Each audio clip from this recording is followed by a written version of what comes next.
Army wife, প্রবাসীর বউ, তারপরে পুলিশের বউ, নৌবাহিনীর ওয়াইফ, বিমান বাহিনী, আনসার, বিভিন্ন বাহিনীর ওয়াইফদের উদ্দেশ্য করে, প্রবাসীর বউ, ইঞ্জিনিয়ারের বউদের উদ্দেশ্য করে বলি, ভাবিরা, আপনারা বাপ মার দেওয়া নামকে উপেক্ষা করে নতুন নাম দিয়ে টিকটকের অ্যাকাউন্ট ব্যবহার করতেছেন।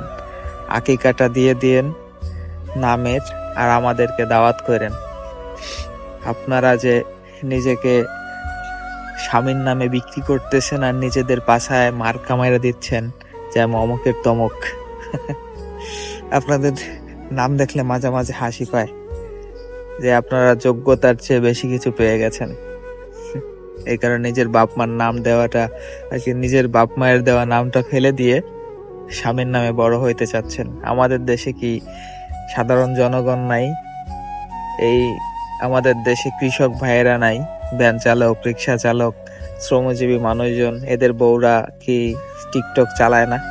তো এদের তো নাম এগুলা নাই কেন ভাই? আসলে কি জানেন, তারা তার স্বামীকে সম্মান করতে জানে। আপনাদের মতোই পিঠের ছাল তোলে স্বামী আর সেই টাকা দিয়ে অহংকার করা বউ আপনারা।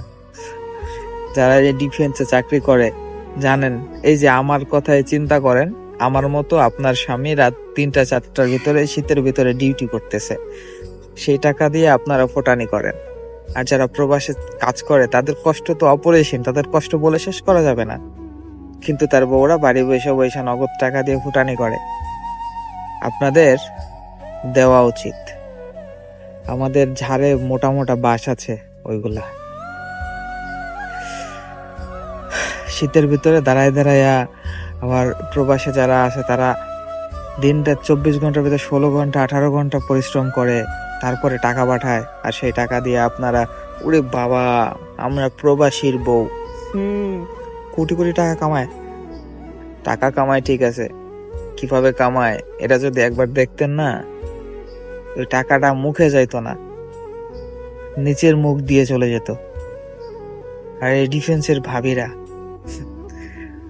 এটা দেখান, ওইটা দেখান, সেটা দেখান, কয় কোটি টাকা কামাই করে আপনার স্বামী, মুখ খুলতে চায় না।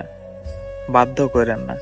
আপনাদেরকে একটা হুঁশিয়ারি দিয়ে যায়, এই যে নিজেদেরকে মার্কা মাইরা এই army wife, busy wife, police wife, নৌবাহিনী, বিমান বাহিনী, পাল বাহিনী, সাল বাহিনী, এগুলা দিয়ে নিজেদেরকে পরিচয় করান না, এতে মানুষ আপনাদেরকে পা ছাড়া মানুষ মনে করে।